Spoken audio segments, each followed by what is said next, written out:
कहा जा रहा है कि ये इसका ब्लैक बॉक्स मिल गया है। क्या होता है ये और इससे क्या जानकारी बाहर निकल कर आ सकती है? क्या बातचीत हुई, उसने कमांड क्या दिए, एक दूसरे को क्या बोले, पूरी की पूरी वॉइस उनकी रिकॉर्डिंग उसमें होगी। या फिर कोई साजिश इसमें नजर आती है क्या? फ्यूल में कुछ मिक्सिंग कर दिया तो इसकी क्या इनकी इंक्वायरी कब हो सकती है क्या इसकी भी? गवर्नमेंट से तो मैं अपील करूंगा कि इस 24 घंटे में ये फ्लाइट जहाँ जहाँ पर से भी आई है, जहाँ जहाँ पे एएमई जितने भी रहेंगे उनको इंक्वायरी कर लो, पूछ लो कि इनकी रिपोर्ट क्या थी। बर्ड टकराने की थ्योरी आ रही है, हालांकि तो वो कोई दिखाई दे नहीं रहा है वीडियोस में जो है। उससे पंछियों का कितना रोल हो सकता है इसमें, या कोई ऐसी संभावना नजर आती है? पंछी टकराने का कोई संभव नहीं इसमें, क्यों एक बर्ड हिट हो जाता है तो भी एक बर्ड हिट से इतने इंजन इतने कमज़ोर नहीं है। अहमदाबाद प्लेन हादसे पर बातचीत करने हमारे साथ है नितिन जाधव, नेशनल प्रेसिडेंट है काउंसिल ऑफ इंडियन एविएशन के। नितिन जी, ये बताइए कि जिस तरह से अभी जो हादसा हुआ उसके बाद कहा जा रहा है कि ये इसका ब्लैक बॉक्स मिल गया है, जो CVR या जो उसको वो टेक्निकल लैंग्वेज जो आप जो बात करते हैं।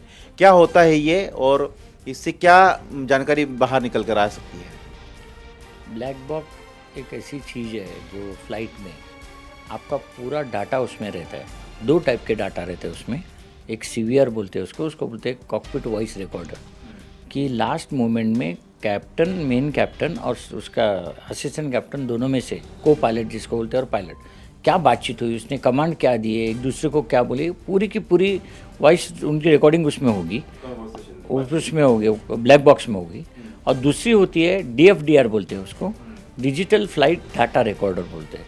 उससे क्या होता है कि पायलट ने जब जिस ऑपरेशन शुरू किया है, इंजन शुरू करने से लेकर वहाँ से टैक्सी करके, टैक्सी वे मतलब जो रनवे तक जाने के लिए जो रास्ता होता है उसका हम लोग टैक्सी बोलते हैं उसको, तो टैक्सी से जाके रनवे में खड़ा रहता है और बाद में रेस शुरू करता है टेक ऑफ के लिए। वहाँ तक जो ऑपरेशन वो करता है वो सब का सब डाटा रिकॉर्डर में रिकॉर्ड हो जाता है। और टेक ऑफ होने के बाद में जब भी वो करेगा तो भी डाटा उसमें रिकॉर्ड, और गिरेगा तो भी डाटा उसमें रिकॉर्ड करेगा। उसको DFDR बोलते हैं। इससे क्या पता चलेगी कि कहाँ गलती कहाँ हुई है। यहाँ पे मैं आपको बोलता हूँ, मतलब आगे जाकर मैं थोड़ा सा बोल रहा हूँ कि कैप्टन को पता चल गया था, जब जिसने मेडे बोल दिया ना, इससे पता चल गया टेक ऑफ के बाद तुरंत उसने मेडे बोल दिया और उसको पता चल गया थ्रोटल मैं पावर दे रहा हूँ तो पावर जा नहीं रही है।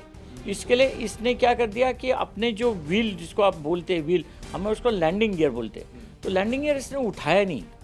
लैंडिंग गियर इसके लिए नहीं उठाया कि अगर ये आके जाके उसको शेप में किधर लैंड करो तो लैंडिंग गियर के ऊपर है, ताकि इम्पैक्ट पैसेंजर को नहीं मिले।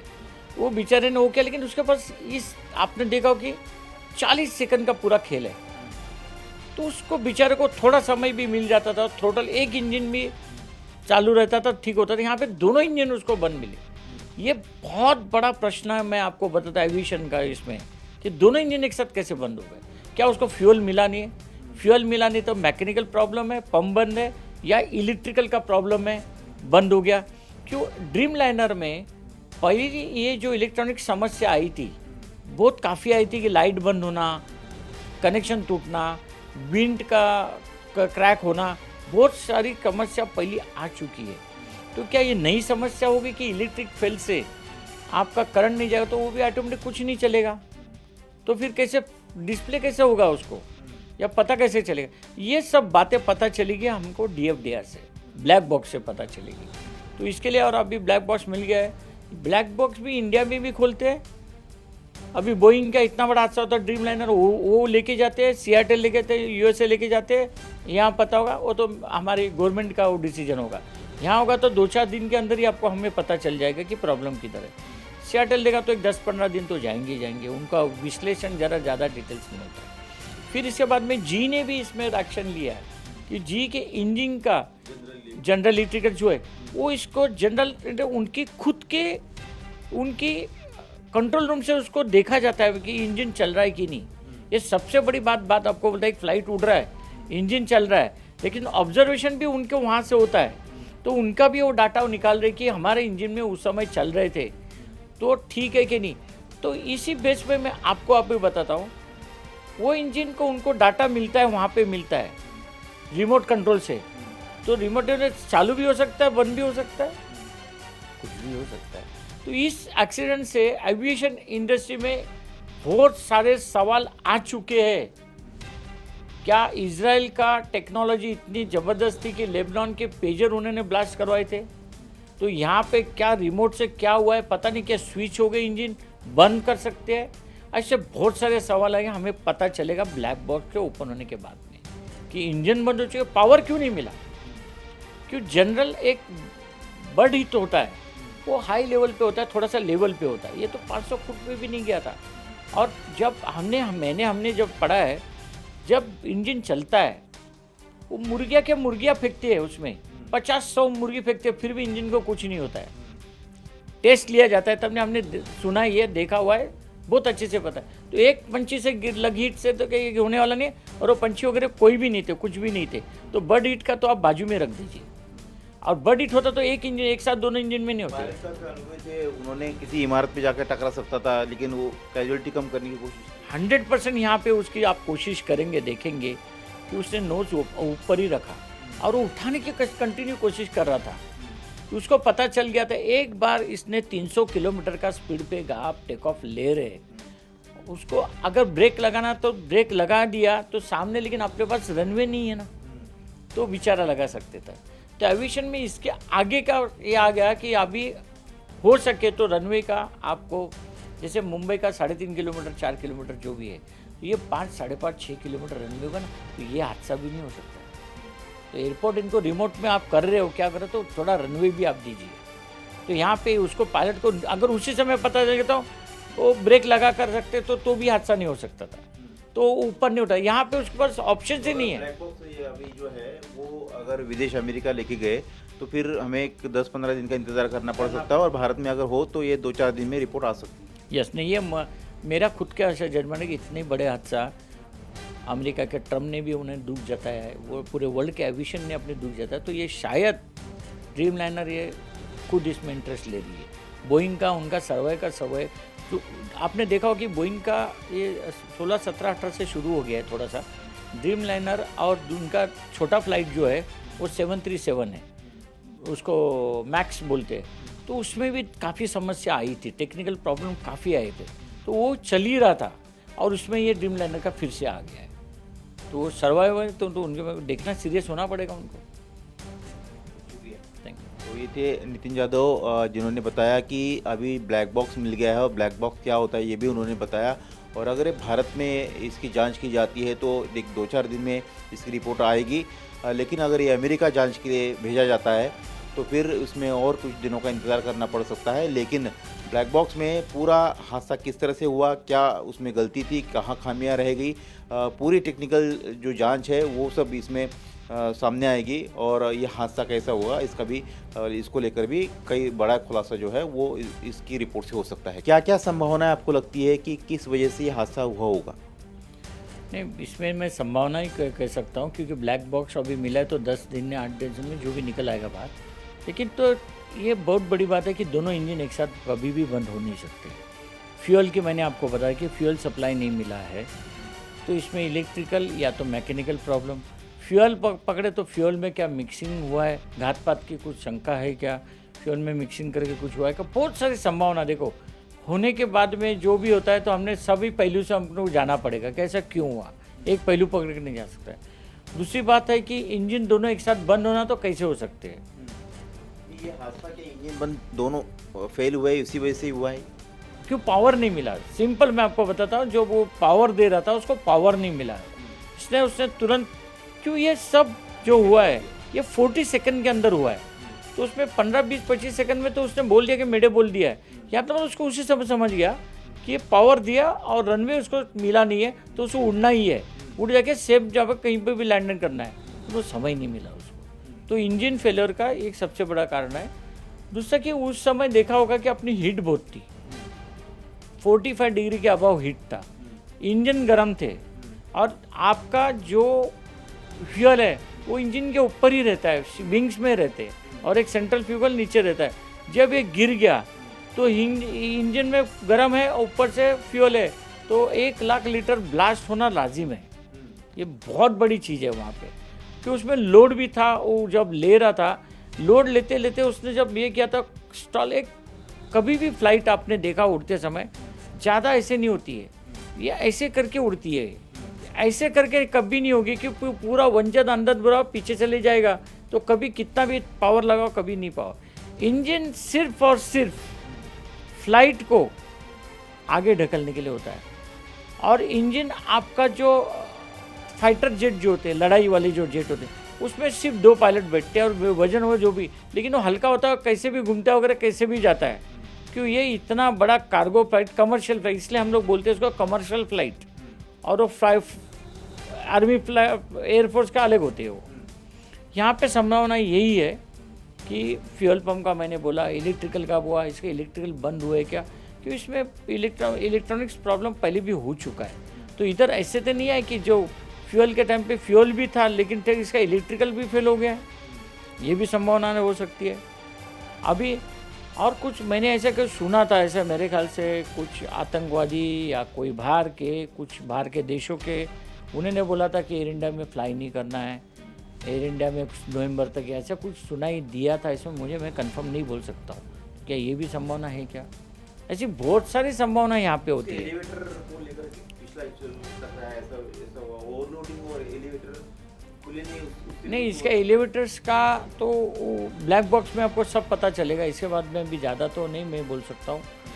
और एक साथ दोनों इंजन होना ये सबसे बहुत बड़ी बात है कि इलेक्ट्रिकल फेलियर हो सकता है क्या, इसको क्या सब अभी मैंने जो हमारे हिसाब से है कि इसमें आज तक इसको रिमोट अथॉरिटी फ्लाइट को सिर्फ को पायलट ही ऑपरेट करता है, वही कंट्रोल कर पाता है। क्या नया कुछ टेक्नोलॉजी आया है क्या रिमोट से भी इसको दोनों इंजन बंद करे और ऐसा हादसा हुआ, मुझे पता नहीं। ओवरलोडिंग की वजह से आपको लगती है कि ओवरलोड ज़्यादा हो गया होगा? ओवरलोड का हो सकता है, मैं आपको बताता हूँ कि हीट, पेट्रोल जो केरोसिन हम लोग प्योर बोलते हैं, इन्फ्लामेबल जब ज़्यादा, और लोड, ये जब आपका पावर नहीं होता है तो ये पूरा लोड पीछे आ जाता है। ऐसा करके आपने जैसे हो जाता है तो लोड पीछे भी आ जाता है। पूरा फ्लाइट फुल होती है, कार्गो फुल है, इंजन का पूरी ईंधन आपका जो है फ्यूल भी लोडेड है, इस समय आपका पावर में तो गिरना लाजिम है। ऐसा होता पीछे, देखना आपने देखा हुआ ऐसे गिरते जा रहा था, ऐसे डायरेक्ट नहीं आया, लेकिन उसने उसी समय भी उसको संभालने की कोशिश किया हुआ है। पायलट ने मेडे बोला तो पायलट ने संभालने की कोशिश की है, कम की है 100, लेकिन क्या नेचुरली पूरी इसमें वो वगैरह में घुस जाता तो ऐसे तो डायरेक्ट स्ट्रेट उसने सोचा कि मैं नहीं करता, बहुत कोशिश किया लेकिन जम नहीं पाया, ऐसा मेरे ख्याल से। लेकिन यहाँ पे तो मैं दोष नहीं दूंगा उनको, पायलट को। दूसरी इसमें क्या कोई सबोटाज आपको नज़र आता है, कोई संभावना नज़र आती है, कोई साजिश, घातपात? ये तो अभी ब्लैक बॉक्स मिला हुआ है। ब्लैक में वॉइस रिकॉर्डर, मैंने आपको बात किया कि वॉइस रिकॉर्डर में दोनों कैप्टन्स में क्या बात हुई वो भी पता चल जाएगा, और फ्लाइट की क्या संभावना से गिरा ये भी बात बाहर निकलेगी, क्यों हुआ, इलेक्ट्रिकल फेल्यूर है, फ्यूल फेल्यूर है, दोनों एक साथ इंजन को क्यों बंद हो गए, ये सब संभावना आपको फ्लाइट डिटेल से 8 से 10 दिन में आपके पास आ जाएगी। जैसे कि आपने कहा कि इसे रिमोट कंट्रोल से क्या इंजन को लॉक किया जा सकता है, या फिर सिस्टम को लॉक किया जा सकता है, या फिर कोई साजिश इसमें नज़र आती है क्या, फ्यूल में कुछ मिक्सिंग कर दिया, तो इसकी क्या इनकी इंक्वायरी कब हो सकती है क्या इसकी, इस एंगल से? गवर्नमेंट से तो मैं अपील करूँगा कि इस 24 घंटे में ये फ्लाइट जहाँ बस से भी आई है, जहाँ पे एएमई जितने भी रहेंगे उनको इंक्वायरी कर लो, पूछ लो कि इनकी रिपोर्ट क्या थी, ये फ्लाई करके कौन एक पायलट, दोनों पायलट को पायलट जो लेके आएंगे उनको भी पूछा जाए कि भाई इसमें क्या प्रॉब्लम थे।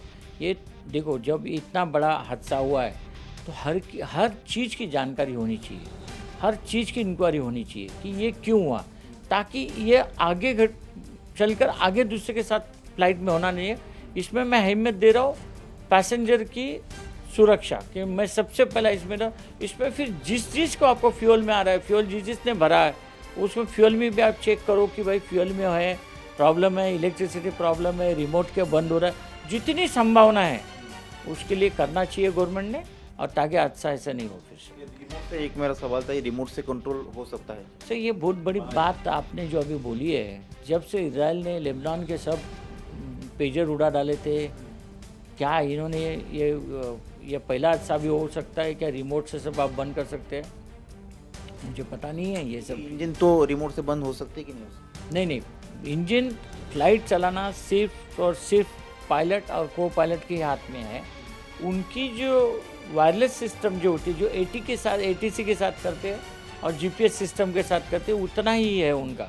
उसके अलावा उनका कनेक्शन किसके साथ नहीं है। जो एक बर्ड टकराने की थ्योरी आ रही है, हालांकि तो वो कोई दिखाई दे नहीं रहा है वीडियोस में जो है, उससे पंछियों का कितना रोल हो सकता है इसमें, या कोई ऐसी संभावना नजर आती देखो, मैं आपको बोलता इसमें है टकराने की? पंछी टकराने का कोई संभव नहीं है इसमें, कि वो एक बर्ड हिट हो जाता है तो भी एक बर्ड हिट से इतने इंजन इतने कमज़ोर नहीं है।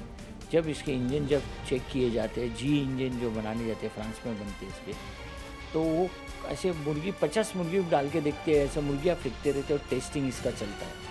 तो उसमें ऐसा कुछ भी नहीं इंजन की 1-2-4 बर्ड्स के ऊपर इंजन इतना टकरा जाए। और चलो एक बंद हो गया तो दूसरा तो लाजिम है कि वो लेके जाना है, उसको उड़ना ही उड़ना है, तो उसकी संभावना कम है। इसकी कुछ भी संभावना बर्ड हिट की नहीं है। और जो बंच ऑफ बर्ड बड़े बड़े जो एक साथ पंछी उड़ते हैं, वो हाई लेवल पे उड़ते हैं, वो लो लेवल पे नहीं उड़ते। 1000 फुट, 2000 फुट, 3000 फुट जो भी है वो लेवल पे उड़ेंगे, एकदम नीचे 400-500 लेवल पे नहीं उड़ते इतना। ये तो छोटे मोटे पंछी जो उड़ते रहते, कौवे भी छोटे बड़े, वो नीचे लेवल पे उड़ते हैं। आपने इसके पहले भी 1-2 हादसे देखे, आपने खुद उस ऑपरेशन में आप शामिल थे। ये कितना बड़ा अलग हादसा है ये, क्योंकि जो मैंने आपसे अभी बातचीत कर रहे थे तो उसमें था कि 1982 में एक हादसा हुआ था मुंबई एयरपोर्ट पे। गौरी शंकर फ्लाइट का नाम था, 707 मेक का था वो उस समय बहुत बारिश हो रही थी और रनवे के ऊपर स्कीड हुआ था और वो लैंडिंग था और दो टुकड़े उसके हुए थे। उसमें काफ़ी लोग मर गए थे, 20, 25, 50, लेकिन कैजुअलिटी कम हुई थी वो। लेकिन उसमें प्लस पॉइंट था कि उस समय बारिश हो रही थी तो वो बच गए थे सब। तो यहाँ पे उल्टा हो गया, यहाँ पे 45 डिग्री टेम्परेचर, 1 लाख लीटर वो पेट्रोल वगैरह सब डीजल जो भी है, और उसमें से ये इंजन के गर्म होने से तुरंत इम्पैक्ट उसका मिल गया। ये मैं समझता हूँ दुर्भाग्यशाली है ये। अभी जांच किस तरह की, अभी जांच तो शुरू हो गई है, आपको लगता है कि जब ब्लैक बॉक्स मिल गया है, उसकी रिपोर्ट आएगी तो सब बातें सामने? इसमें तो ब्लैक बॉक्स में तो कैप्टन दोनों पायलट में उस समय जो कमांड दिया है, और वो कमांड देने के बाद में जो उसने एक्शन, अगर P1 ने P2 यानी मेन पायलट ने असिस्टेंट पायलट को जो बोला है और उसने वो किया कि नहीं है, वो भी उसमें पता चलेगा। क्या वो पायलट ने एक बोला, दूसरे पायलट ने दूसरा कुछ किया, उसकी गलती है या नहीं है, क्या उसकी गलती है, ये सब कुछ बातें वॉइस रिकॉर्ड में मिलने वाली है।